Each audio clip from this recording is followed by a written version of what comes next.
ఒక బైబిల్ పండితుడు ఈ విధంగా అన్నాడండి, దేవుని ఆజ్ఞలను దాటిపోతే నష్టమే మిగులును.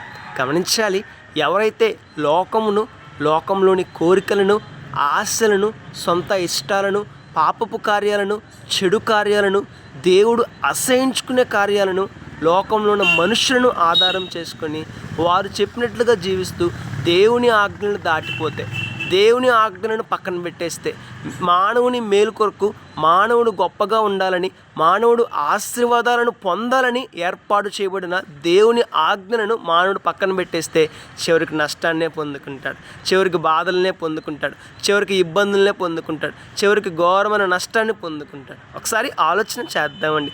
దేవుని ఆజ్ఞలు ఎందుకు ఇవ్వబడ్డాయంటే మానవుడు మేలును పొందాలని, మానవుడు శ్రేష్టమైన దీవెనలు పొందాలని, మానవుడు శ్రేష్టమైన స్థాయిలో ఉండాలని, మానవుడు శ్రేష్టమైన ఆశీర్వాదాలు పొందాలని. మరి దేవుని ఆజ్ఞలను పక్కన పెట్టేస్తే మానవుడు నష్టాన్నే కదా పొందుకుంటాడు, బాధలనే కదా పొందుకుంటాడు, శ్రమలనే కదా పొందుకుంటాడు. ఒకసారి ఆలోచన చేద్దాం, మన జీవితాన్ని మార్చుకుందాం.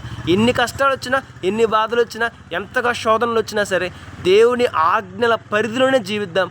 రేపటి దిన శ్రేష్టమైన ఆశీర్వాదాన్ని పొందుకుందాం. May God bless you.